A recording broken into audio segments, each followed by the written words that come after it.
Worthy of your calling.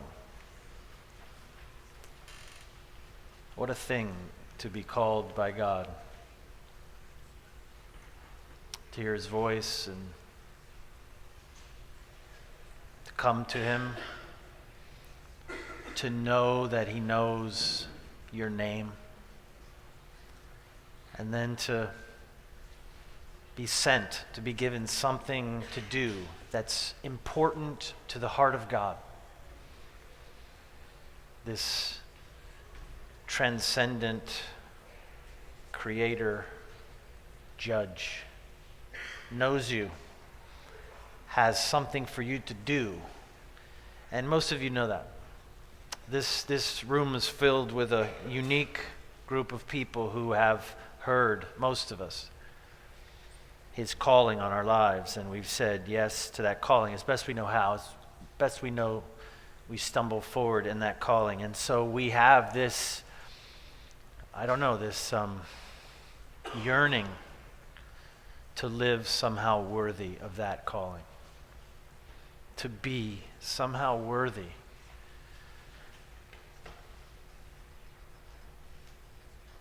Be completely humble and gentle, and be patient, bearing with one another in love, and make every effort, exert all your strength to keep the unity of the Spirit through that bond, that bond we have of the peace of God. There is one body. There's not two. There's not 17. There's not 3,000. There is one body, one Spirit. Just as you were called to one hope when you were called, one Lord, one faith, one baptism, one God, the Father of us all.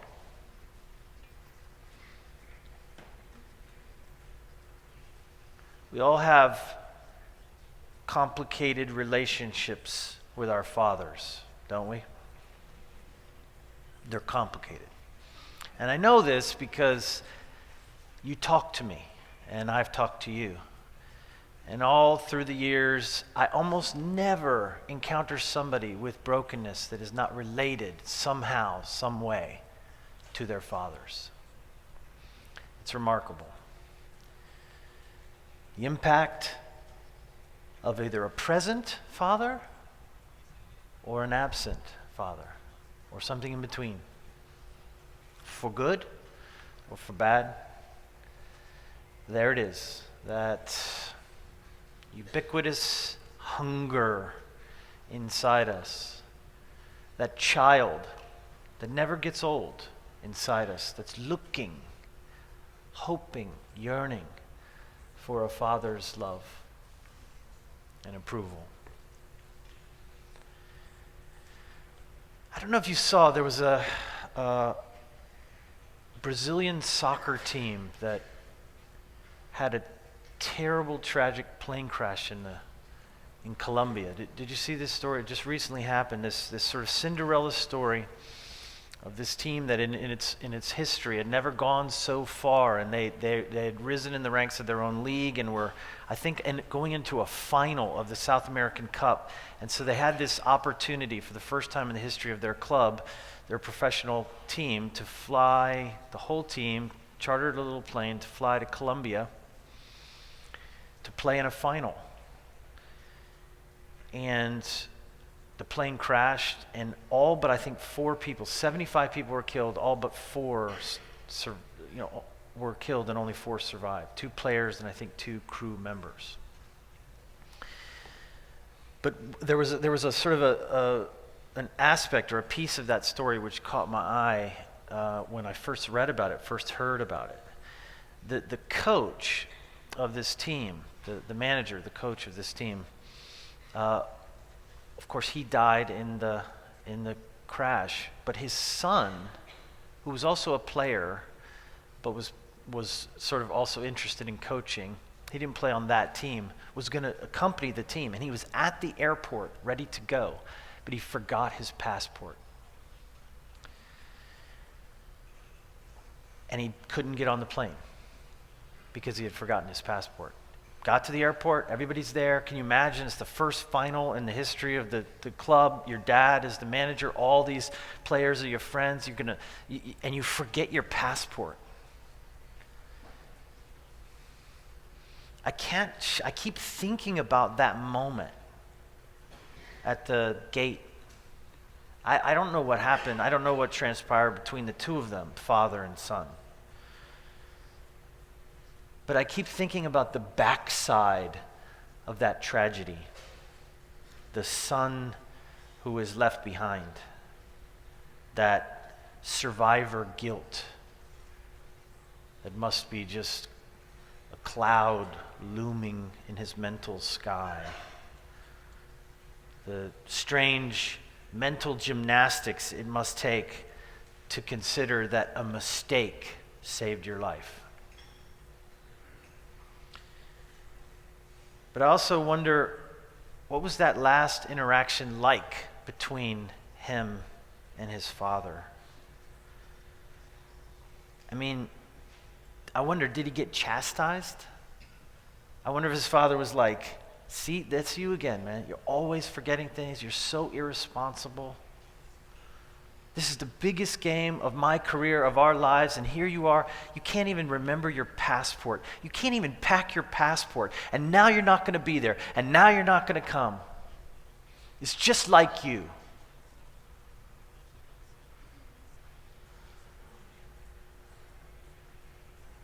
Were those the last words that this young man hears from his father? That would go on to shape his life? And make sense somehow, make negative sense of this tragedy in his life? Or was it positive? I mean, maybe did his dad give him grace? Did his dad say, it's okay, son. You can just catch up with us later. It's really okay. Don't beat yourself up. Don't give it another thought. You know I love you. And does that last word, that final word from his father, does that help him cope with this incalculable loss? The last thing he hears his dad say is, don't beat yourself up. It's going to be okay.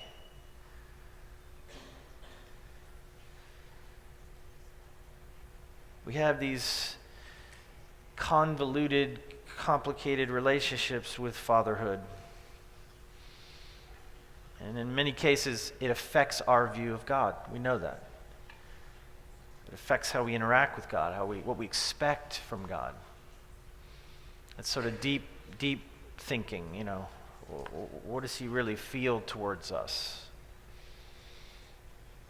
And it's one thing that almost all human beings that I know share is this father hunger, this childlike hunger for a father's love and approval. Now, some suppress it. Some deny it. Some are very good at denying it.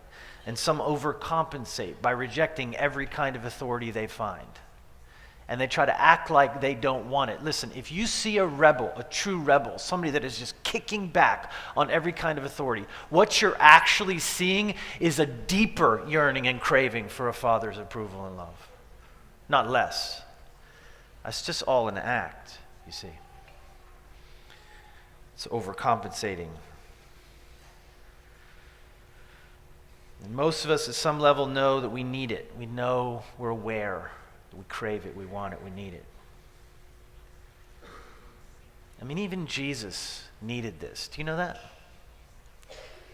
Even Jesus needed to hear the approval of his Father. Or so at least the Father thought. Because in a rare and strange metaphysical occurrence at the baptism of Jesus, when his cousin goes to immerse his newly christened Messiah, there was this rending of heaven and this voice that breaks into time and space, which God almost never does that in the history of the human race. It's part of what makes the incarnation so important, because God doesn't usually break into time and space like that, but he does, and he speaks, audibly speaks and says. Do you remember what he says to Jesus before he begins his earthly ministry?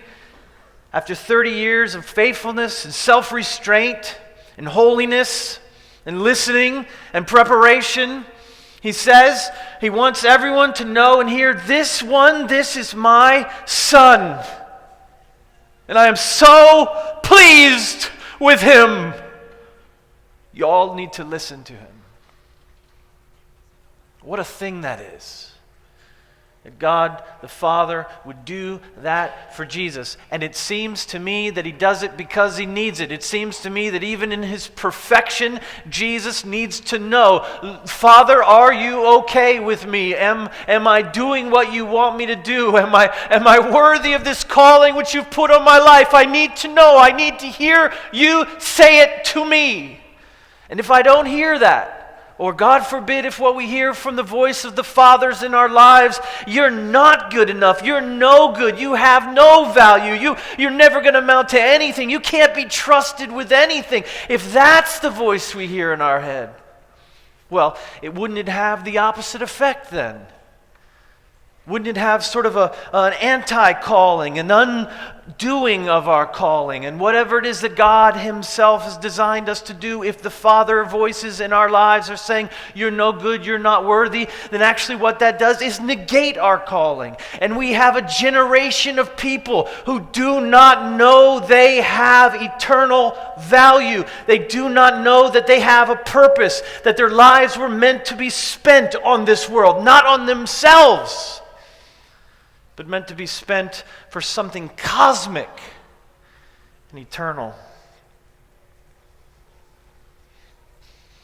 I mean, Jesus may have even had this hunger more than we do, this yearning to hear his Father's voice. Why was he always retreating to be alone in the morning hours and in that time before the sun rises, before anyone else is awake? Why is he always running off to find that place to be alone with his Father? Why does he even say and define every single thing he does in ministry this way? He says, I only do what I see the Father doing. I only do and say what I hear the Father saying. Everything about Jesus' life was about intimacy with his Father.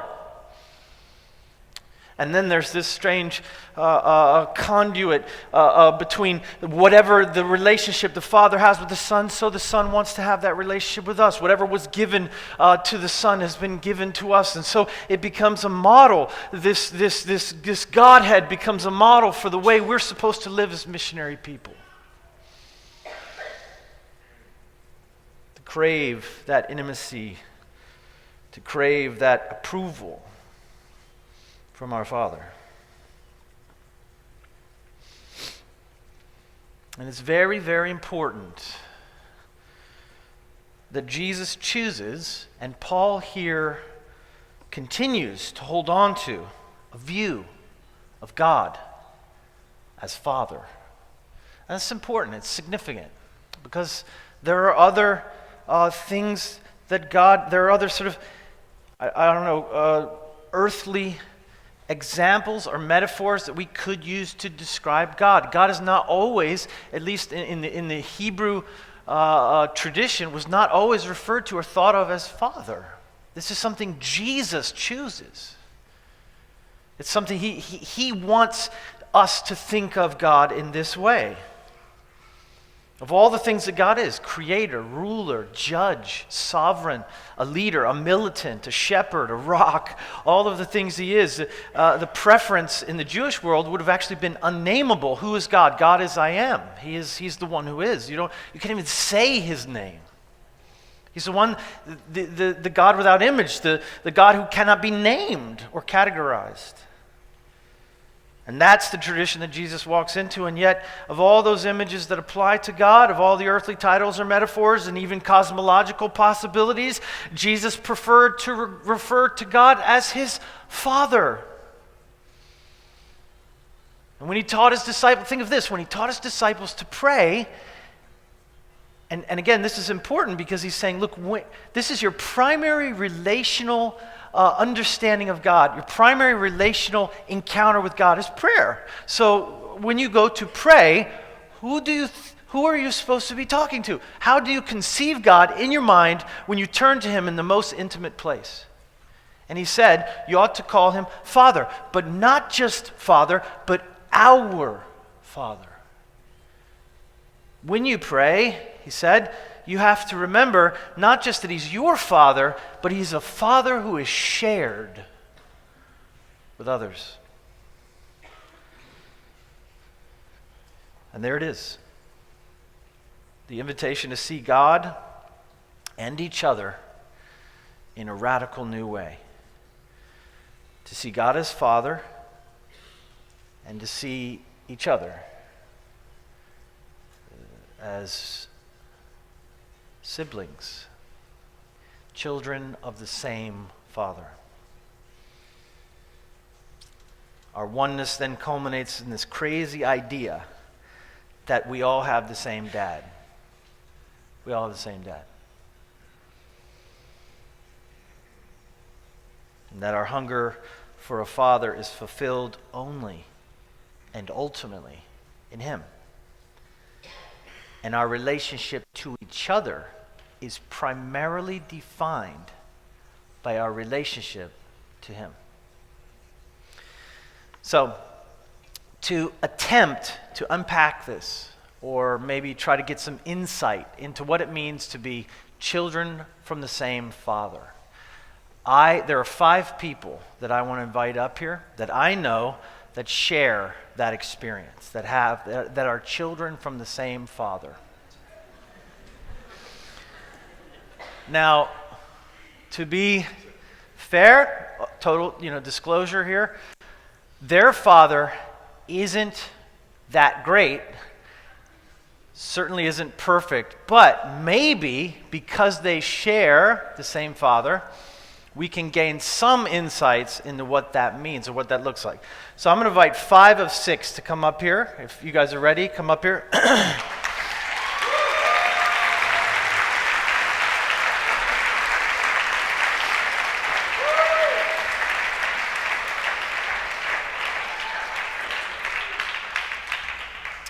And little Skylar was debating, and he just didn't want to, and then he thought, well, will I get candy if I do? And I just thought that wasn't the right motivation, so he's cheering on from the sideline over there. Oh, thanks, man. So here's what I'm going to do. I'm just going to ask them a few questions, and we'll see if they have any insights. Maybe bring them all down just a little bit.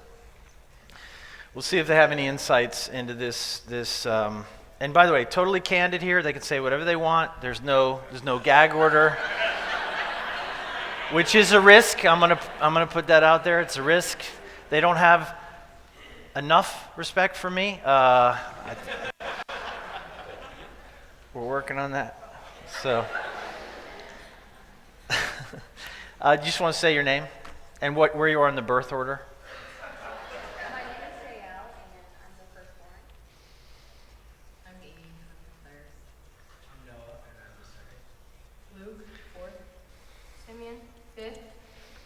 Okay, good, nice. Let's just start by asking, what do you, like in you guys' experience, what does it mean or what has it meant for you to be siblings, brothers and sisters? What does that mean to you? What's it like existentially to be brothers and sisters? Siblings.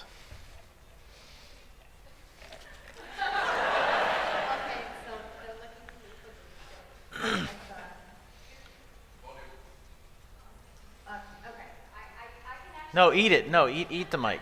Yeah, there you go. Yeah. Okay. They actually told me not to get a mic. They're like, Jill, you're already loud. You don't need a mic. But I mean, I feel like that's kind of a. Don't criticize my question. Okay, If that's okay, what you were sorry. about to do, Sorry. I was like, maybe not the space. Maybe not the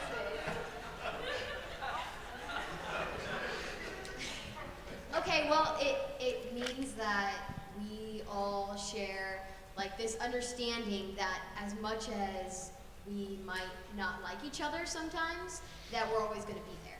So there's this understanding where it's like, yeah, honestly, you just did something that's like past my friend book. Like we would be like acquaintances at this point if we apologize. But because you're my sibling, because you're keep the mic close to your face. okay, Yeah. sorry. Because you're my sibling, because like you're my blood, and I've grown up seeing you, and I know that like you suck and I suck. Like it's this understanding. It's this understanding that like you're always going to be here. So the forgiveness goes further than just like, okay, I forgive you, but like let's keep at a distance. It's like this understanding that I actually love you despite all of these things that I've seen very like blatantly. So I know that's not the full aspect, but I feel like that's like one of the biggest aspects for sure. I think I agree with JL. Like, we can't just hate you and cut ourselves off from you. Put the mic up to your mouth. Because you're always going to be there. So, like, you're going to be at all the Christmases. So, we can't just, never talk to you again. We have to make amends in some way. Like, we might as well suck it up.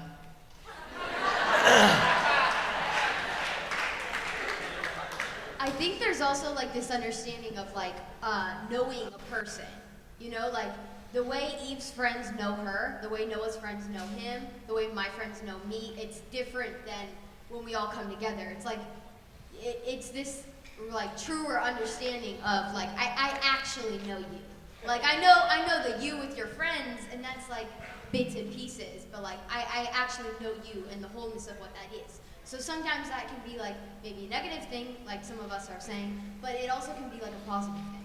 Because it also can be like this understanding of, I've seen you dancing around like a fool, and like I love that side of, Eve or whoever it is. I'm just saying. So part of it is the permanence of the relationship. So you're saying that part of what it means to be siblings is to overlook that you actually don't like each other that much sometimes, because you know that the relationships are permanent. You can't unsibling them. They will always be your siblings. Trust me, some of them have tried. Yeah. Okay. So that, Eve, you can't block me from your Instagram anymore. Yes, I can. No, and I will. It's permanent. It's permanent.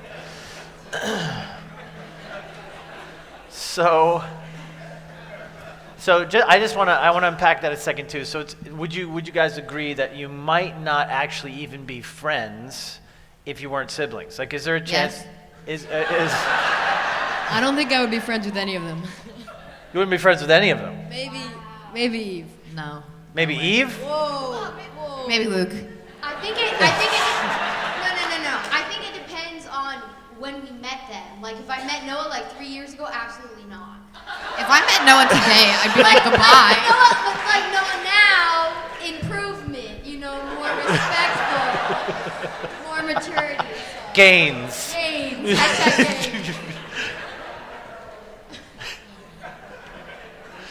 Simeon, do you want to say anything about that? Or? I'd probably be friends with JL, but nobody else. What?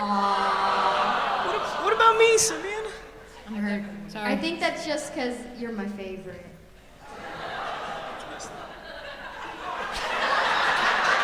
I'm just kidding, no. I'm just kidding. I love you all.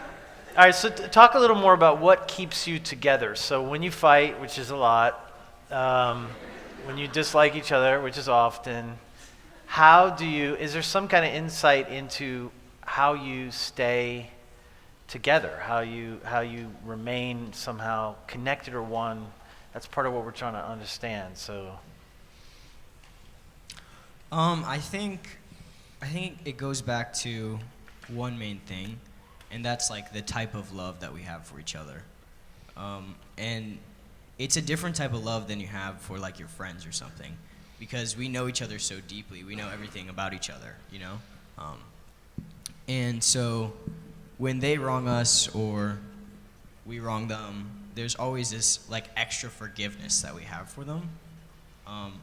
But also sometimes like if they're wronging someone else, that's our sibling or even our father, there's this sense of hurt that we have, not necessarily towards like them from ourselves, but for our father.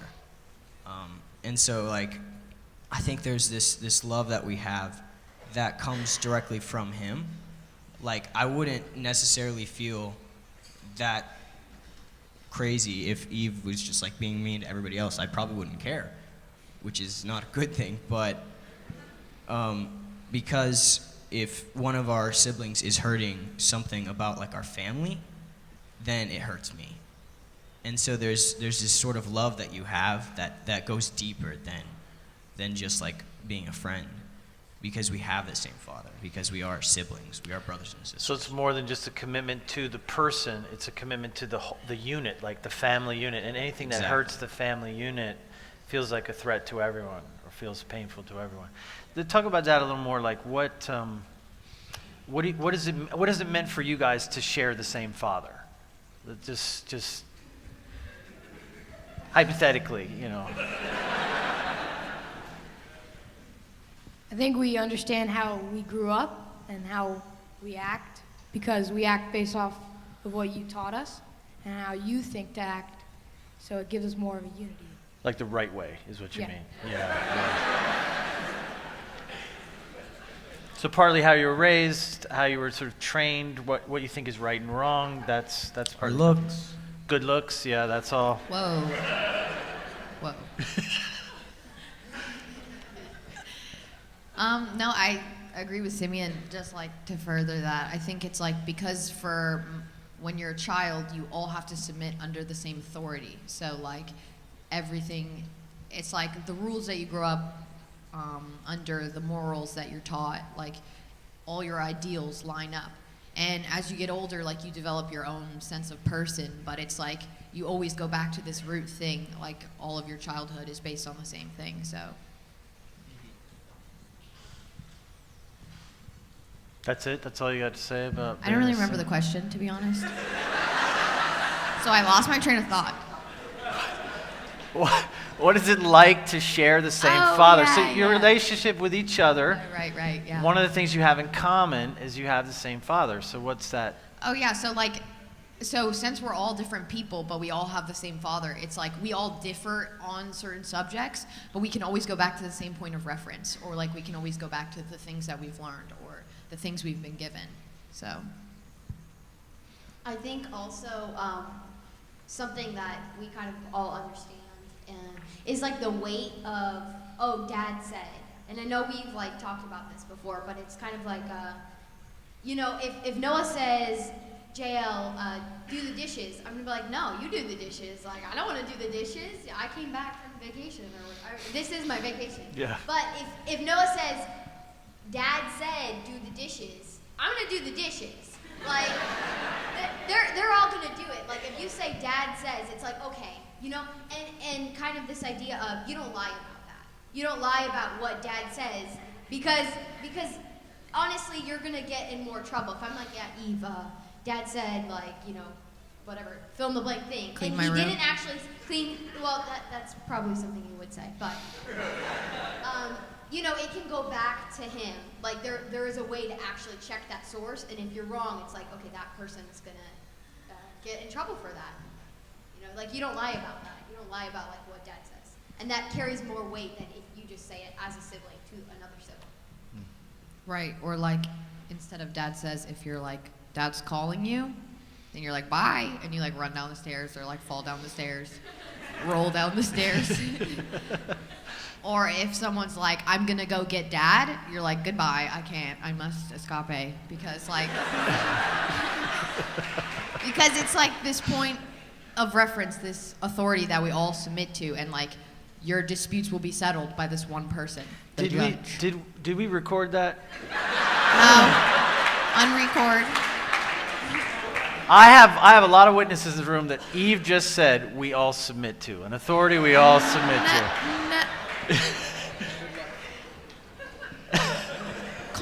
Context. I think it also.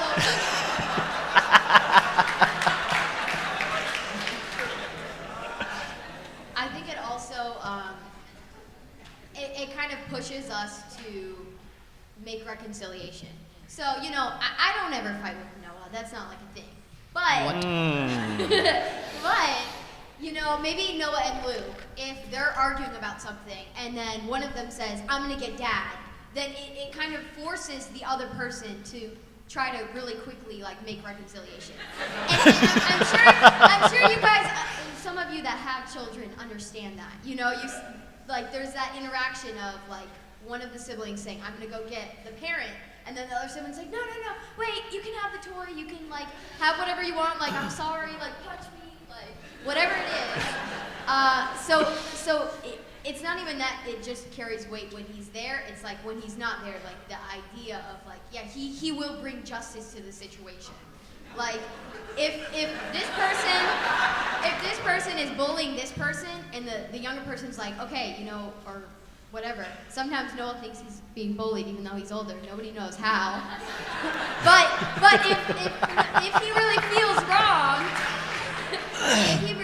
wrong, and Luke is actually wronging him, then that situation is going to resolve itself pretty quickly, even without his authority there. That's interesting. So you don't always agree with my judgment, though, right? There are times. No, yeah.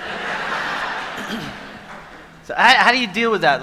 You respect my kind of final word authority, but you don't always. And sometimes you guys even go and make little revolutionary coalitions against my decrees or whatever. How do you make sense of that? You sort of you believe in this authority, but you don't always necessarily agree with it. How does that work? We talk about it behind your back. Well, I think there's more than that. I got that. I got do that, want to yeah. elaborate on that. So that's said really simply. It's more it's kind of as you said. It's respect of the final say, but it's still sometimes you don't like it.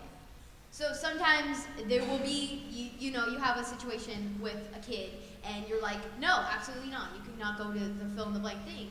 And then that person is like, "Can you believe it? Just because I said this thing to mom." And it's "Yeah, that's crazy." Yada yada, whatever the situation is. But it's at the end of the day, no one's actually gonna go outside of that. And it's kind of an understanding of "Oh yeah, man, that sucks." It's more of a sympathetic thing. Of I understand you, than I don't know, anything else. And I don't know. Yeah. Personally, so I do this kind of frequently. I'll pull someone aside and be like, "Meet me in the hallway so we can discuss this thing that just happened." But in my experience, because I have a big mouth, often I'll bring it to Dad. I'll be like, "You know what we were talking about 2 seconds ago?" And Shut down. yeah. So I'll think in the moment, me and Noah are talking about something, and we'll be talking about it for an hour, and we've got all these points, and it's totally right, and I'm like, "Yeah, this is wrong." And then I'll talk to Dad for 2 minutes, and I'm like, "Gosh, everything I was saying was dumb. You're smarter than me." Fine. But then it helps me in the future, I wouldn't say second guess, but think twice before I'm let me just talk trash because I'm entitled or because I feel a certain way or because my humanness takes over. So I guess that is my experience. I mean, do you think, what do you think is kind of the driving thing you feel from me? Because I'm hearing a lot of it's about authority, it's about my judgment. Love. I'll elaborate on that. I got you. So it's even when we're disciplined by you And growing up, you know, like I got a lot of spankings. No, stop. Oh my gosh. Goodbye. He's Let's the just throw that out worst. there. Okay, but I mean, if I was the worst, it's a good thing that I got the most spankings. Anyways, so like, when you're disciplined by your father, you might be angry in the moment, or you might resent being disciplined, but deep down, like we all know that he loves us completely, and he loves us like no one else loves us, and so we're angry maybe a little bit, but we grow to love the correction also. So it's like when we're disciplined, we are disciplined, and nobody likes being disciplined, but we need it, and it's out of love, and because we know it's out of love, we take that correction. I don't know if- Well, so the love thing, I think for me, I guess part of it's discipline. Like you love us enough to discipline us, even when you don't want to. Because I know for me, I'm your favorite, so. We're all his favorite. No, listen, it's a well-known fact. Definitely So me. like I know for me, like we'll be having a really good time and whatever, and then I'll do something because I'm a total a-hole, and you'll just be like, "Come on, Eve," and like you have to correct me, and then I get super mad, and you get super mad because I'm just like, "No, I'm not gonna listen to you," and then like we have to have like a 5-hour conversation in your room because I just can't say sorry, and you're correct. So, but like. Then at the end of, I'll realize like in the beginning, for like 3 of those hours, I'll just be staring at the wall. Or like, because I'm like trying to like hold on to the fact that I'm right. But then by the 5th hour, I'm like, dang, none of my friends would stick around for 5 hours. 5 minutes and they'd be like, I'm leaving you in the street. You gotta go. So like, it's like this overwhelming love. And then because I've done a lot of really horrible things, not just like in family setting, but like as a person. And I've struggled a lot with some very heavy matters. I've always found my dad to be the person that loves me at the end of the day. So I've like had this feeling inside of me like people leave me. People tend to do that, like friends and whatever, and boys that I like a lot. Like once they get to know a certain point of me, they're like, this isn't gonna work, or like you're too much. But my dad is always like, I love you, like come home, like I'm here for you, or I'll talk to you, or like even when I've pushed him away for so long, he'll just be like, let's watch a show together in my room, and I'll take off my pants and it'll be great. And it's like That's how you know you're really loved, you know, when you can just Yeah. take off your pants. like my mom will start screaming and be like, Eve, this is horrible. That's sacrilege. All right, let's Wait, can I add to that? Really Okay, quick? go ahead. Okay, go ahead. I would also like to say that, like, I think being raised by the same dad, you're a role model to us. So, especially I think for the boys here, What? learning how to love. Give me a second. Learning how to love, maybe say Eve, for example. It's hard. When she like hurts our dad or she hurts us or whatever, and she comes back after that 5-hour conversation, we look at dad and we say, okay, well, how's he responding? And he completely loves her, and then he invites her back in, and that calls us to do the same as her brothers. No matter Yeah, what. let's okay, good, yeah. let's talk a minute about that experience of one of the siblings being wayward. Like going off the reservation, doing something outside of what you know pleases your mom and I, God. Like when one of them is like going crazy and lost, how does that affect you as siblings? And what's that like? Let's talk about that for a second. Usually I just ignore it and I'll play my video games or something, but Great then I'll advice see- for everyone. Then I'll see how it affects you and how it gets you down, and you're like, this is really messed up when one of my siblings is astray, and I'm like, that really hurts me, and then it really affects me because I can't just ignore it because it's really affecting my family, not just me. Okay. Yeah, I definitely agree with Simeon. First, I just turned to apathy. Like, I don't want to care. You're smart enough to not do this, but you're just gonna act like an idiot, and I don't really care. You can do your own thing. But when I see like it hurts my mom, I can't handle that, and I'm like, you need to come home. At this point, you're not just hurting yourself, you're hurting like all of us. And like it hurts me because it hurts my mom, my dad, and it gets to them so much that it, like the whole family just wants you to come home. Cough, cough, Eve. She's home. I have been roasted so much up here.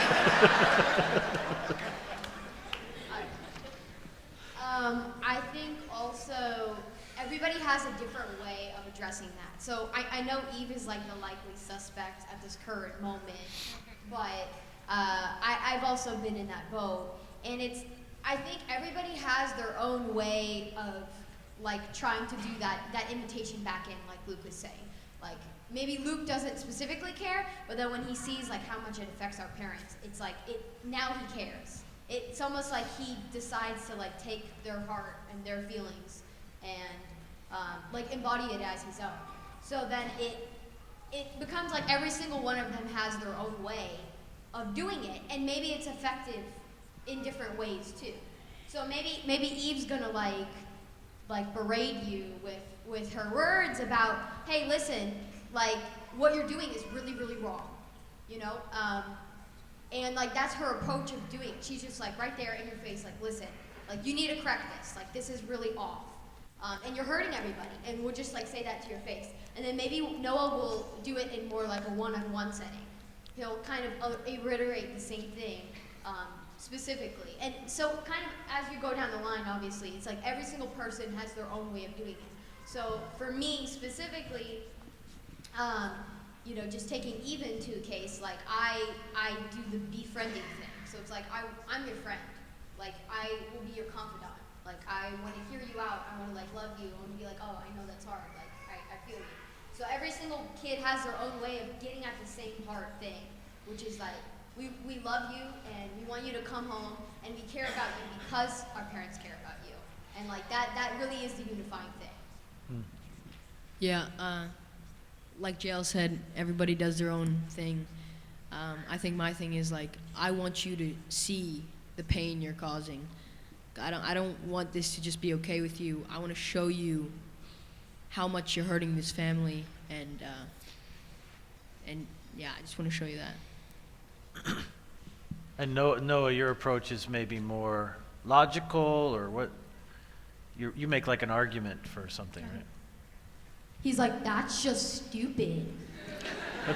Okay, that's not really a good argument. I have but- a little bit more logic than that, and arguments are better than that. So for me, I do feel like maybe distressed when I see one of my siblings just like being wayward, but it's a little different than Luke. I know that they're causing pain to the family, but it's almost like I feel like they're wasting something that they've been given.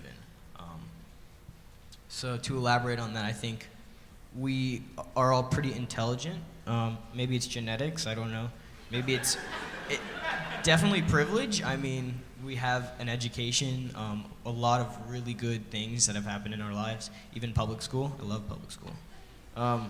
But I think not just like our intelligence, but the way that we are raised, the father that we had, the morals that we have are because of him, and the gifts that we have. We're all unique and we all have like different gifts, but we all do have gifts. And just to see somebody being wayward in our family, it kind of hurts me in the sense that I see you wasting something that you've been given. You have these abilities, you have this intelligence, you have this moral compass that a lot of other people don't have. And what are you doing with it? Nothing. And so it kind of like gets me right deep down where it's like, you have all of these abilities, all of this potential, and you're not using it. You're squandering it. And that's what hurts the most. That's good. Final thoughts before I let you go? Thank you, guys.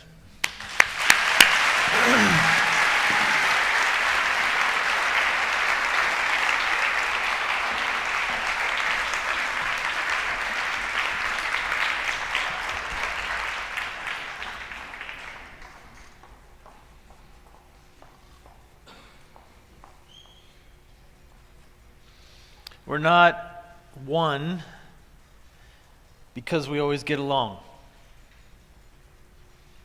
We are not one people because we always agree. We're not one people because we all share the same style or sensibilities. We're not one because we approve of everything each other does. We're not one because we share the same political views or opinions.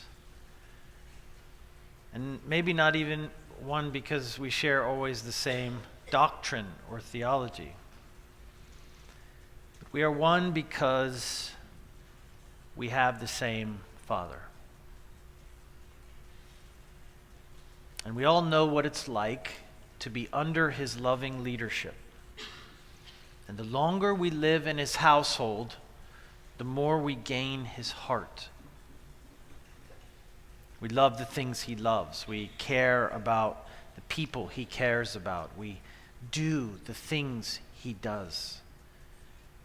We learn and we know what it's like to see him smile and to have pleasure. I know Luke didn't say this, but one of Luke's favorite things in the whole world, he's one of the funniest people I've ever known, Luke. If you get a chance to spend time with him, he'll figure out what you think is funny. And he'll find a way to give it to you like a gift. And he says, he will say that his favorite thing in the whole world is to make me laugh. He's always trying to make me laugh. He tells jokes and other people laugh, and that's great, but he's always looking at me. He's always like, did I get Dad? Did I get Dad? Did I get Dad to laugh? And sometimes he really gets me like in stitches. And he is just over the moon. There's something really profound about that. That's his gift. And to use that gift to see me joyful. Think of what Jesus said about his disciples in that final night that he had with them. He said to them, listen, guys, remain in me. Stay in my house. Stay connected and intimate with me. And then he said, make my joy complete. Jesus is asking his followers to make him joyful. Just as he had made the Father joyful. I can't stop thinking obviously about Luke 15 and the story of those two sons. And Jesus tells, it just kind of stands out from all the other parables he tells, all the other stories he tells. He tells this story of a man who had two sons. And the younger son came to his father and said, give me your inheritance. Give me my inheritance now. And so the father does. He gives him his portion of the inheritance, and then the son leaves home. And in a great act of disrespect, the son goes off into a foreign land and wastes his inheritance on riotous living. And then it says, and this is important actually, in the reading of the story, it says a famine hit that land. A famine hit that land. He ran out of resources. And he found himself starving, poor, lost, and alone. And then he begins to think about his father and his father's home and all that he had there, the abundance of that place, and this condition that he finds himself in. And for some reason, when Western eyes read that story, we think it's a story about that son because we relate to the idea of the wayward child who comes home. And yet, actually, that story is about the second son. The story is about the second son because the second son's story is told last. And for a rabbi teaching, the final point is the point. Also, if you look at the context, who is Jesus telling this story to? He's telling it to Pharisees. He means for religious people to understand they're prodigals too. And so it is, he says, there was a second son, and the second son, or the first son, who stays at home and yet feels bitterness toward his father. He has access to all of the abundance of his father's house. He has the pleasure and the love of his father. He has all of the resources, and yet when the wayward son comes home, and we see this expression of the love and the pleasure and the grace of the father over the wayward son as he comes home, the second son is upset and he's angry and he says, you killed the fatted calf for my stupid brother who's an idiot and disrespects you and the family, and you've never so much as given me a goat for me and my friends to share. And what is the father's response to him? The father's response to him is, what are you saying? Everything I have is yours. It's always been yours. I didn't give you a goat. I gave you everything. The whole estate is yours. And yet, the second son feels as though he has nothing, because he's just like the first son. Do you know what the word prodigal means? It means wasteful. And Noah said it. It's to watch one of your siblings waste the father's abundance, waste his inheritance, waste the love and approval and acceptance of the Father. God wants to give that to you and to me. He has already given that approval, that love, that incalculable grace to you and me. And He wants to give it to every single person we know. And we have to stay and experience the agony of watching us all waste that. And the second son is a prodigal too, because he's just as wasteful as his younger brother. Just as wasteful. He wastes the abundance of his father's love and approval. Neither one were accepting the lavish offer of the father, and neither one understood his heart. And of course, the older brother is the most tragic figure in the story and he's actually the focus of the story, because he probably wastes the most. The younger brother only wastes a portion of the inheritance. The older brother wastes it all.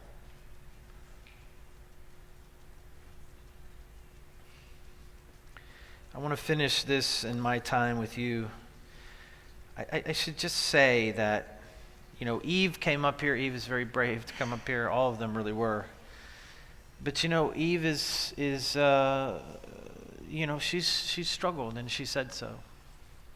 And she struggled to, hold on to things that we have to hold on to in order to stay anchored in this world. Things I think she knows still, but for whatever reason, she wants to test their validity for her. And, late last year, Eve turns 18 and she is drunk with the power of autonomy. And I'm 18 and I can do what I want. And there's some sort of, the government said, you're an adult. I don't necessarily believe that you magically turn into an adult at your 18th birthday. I'm not sure who arbitrarily decided that, but there it is. And so she knows there's nothing we can do, and she can come and go as she pleases. And so, but we have rules, we have boundaries. You can't just do whatever you want in this house. And so Eve's response to that, she is one of the strongest people I know, and the bottom line is she's not going to budge off of what she's thinking or saying. So if I say, well, look, if you do that, then you can't live here, guess what her response is? Bye, I don't even want to live here anyway. That's permission to her. She's just saying, oh, if you don't do this, you can't live here. Cool. Yeah, man. Then I'm not living here. Let's go. So she left. She was gone for a while, a few months. And we didn't know where she was, and we didn't always know what was happening with her. And because I knew that her resources were limited, I could only imagine places that she was going and the hardships she was experiencing. And I'm going to tell you, I've understood this story. I've tried to understand this story, Luke 15. I mean, most of my Christian life, my adult life. But I've never really understood the Father in the story until now. The patience, the anguish of waiting. Not knowing where she is, not knowing if she's okay. The only thing you know for sure is that she's not okay. The only thing you know for sure is that she's not safe. The only thing you know for sure is that the risk that's being taken is too high. And yet you have to preserve this greatest gift that we give each other, the greatest gift that God has given us, which is our freedom, our autonomy. And the strength that it takes to preserve that, to not try to control, to not try to demand, to not try to entrap another human being who, whether it is a foolhardy thing that they're doing or not, they get the right to do it because God gave them the freedom to do it, to fail, to destroy their own lives and others. It is a terrible gift that God has given us, but He's given it to us nonetheless, and I have to respect that and to understand what it's like to be the father waiting at home, waiting, instead of going out, and everything inside him wants to go out and just grab his wayward son, his prodigal son, and say, no, you're coming home where you belong. To insist, to capitalize on his strength and his authority, his rightful place in that son's life, to say, no, you cannot have your inheritance. You stay here where you belong. But instead, to give that grace to say, okay, I'll give it to you. You can go and you can waste it if you want. And then to wait in patience, to wait. It's unbelievable. It's incalculable. And I just have a fraction of an understanding of it, and I'm telling you, it's unbearable. It's unbearable.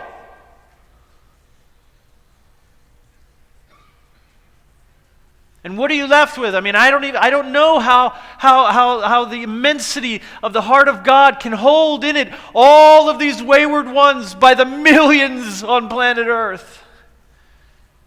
And yet He treasures in His heart this great love for each of them, yearning for them to come home. And we see that in the story when finally the son realizes, and he comes home and he rehearses in his mind the repentant speech they'll have, and the father doesn't even care about his speech. He just comes running to him, grabs him up in his arms, throws the party. It's one of the most beautiful pictures in all of the New Testament. This picture of a father hiking up his tunic and running. The indignity of it, the beauty of it. But I understand it more now than I ever have. I understand. Because all that pent-up yearning, all of that hoping, all of that waiting, all of that patience, all of that love bottled up in the waiting is expressed in God for so many. But there is one in the story who could act. So the father cannot act because he must regard the other as autonomous and free. That is his gift that he gives his son, his wayward son. But there is another in the story who could act, and that is the older brother. The older brother could leave home and go find his younger brother. He could have. And if he had his father's heart, if he truly shared in the abundance of his father's household, if he was himself not wasteful and the recipient of the fullness of the pleasure of his father, then he would have more than enough to go off trek to find his lost brother. And you hear it in my own kids as they experience even that small moment, that window where one of their siblings is gone and lost. Each of them feels that yearning to bring her home. And they understand that if they love me, they will go and get her. And even though I can't do it, I must wait. That is my role. I must trust and wait and hope they can go. And make no mistake, even in this story, which I can't unpack all of it, but in this story with her being gone, they did. Each of the siblings in their own way tried to get to her, tried to convince her, tried to cajole her, each of them in their own way. And what was my role? What is Monica and I's role? It is to keep the home fire burning for her. And she's ready. Brad started this journey for us in this question of oneness by saying we are a family. And so it is that we end. We are a family under the great loving leadership of one Father, one glorious Father. And we are one because there is nothing in this world more important to us than finding and recovering our siblings who have left home. There is nothing more important to us. Those who are in rebellion and those who live in poverty are ours to go and find and to bring back into the fullness of the pleasure of the Father over them. It is that singular passion that unites us practically. It unites us more than any other thing. Whatever we feel, whatever we think, this one condition, knowing that our Father's house must be full, that it is not currently full, but it must be full, and there is grief in His heart because of it. And that reality becomes our guiding reality for every single mission that we do. Every single microchurch here is unified by that one reality, that there is grief in the heart of God for the 1 or 2 or 1,000 who are not home.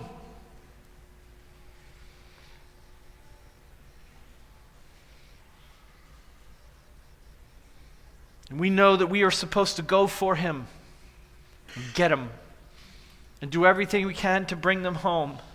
And we're not always good at it. We're not always good at it. We can do it very poorly, but still we're trying. We're unified in the trying. We're unified in the trying. That's the underground. That is the underground. We are the ones who try. We are the diverse community that you are a diverse community like I haven't seen anywhere else, but remarkably the same in this one work, this unifying in the trying, in the yearning. We all want our lost siblings to come home. And we are a picture of what the church can be, a people who share our Father's heart. It's the Spirit that empowers us to go and try in the hope that they would say yes, in the faith that says home is where you belong and nowhere else, in the baptism that saves, which we offer.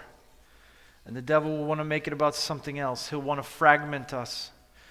But I am calling you back this morning to that dream of the lost and the poor coming home. I want to invite up all the musicians. I need to sort of end this piece, and then Jeremy will come up and he'll do the final element to close the whole conference.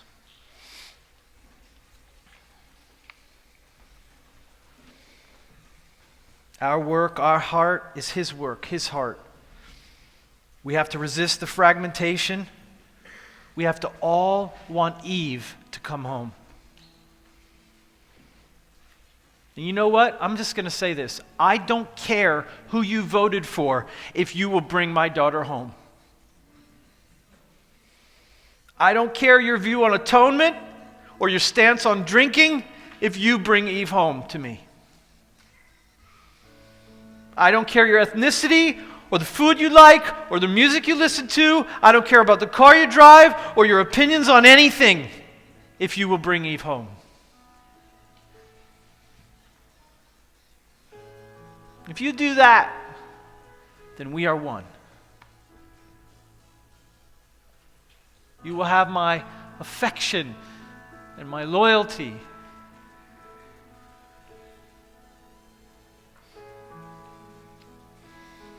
And the reward, missionaries, the reward for your faith and your faithfulness in this world. Because some of you are tired, and some of you are just beginning.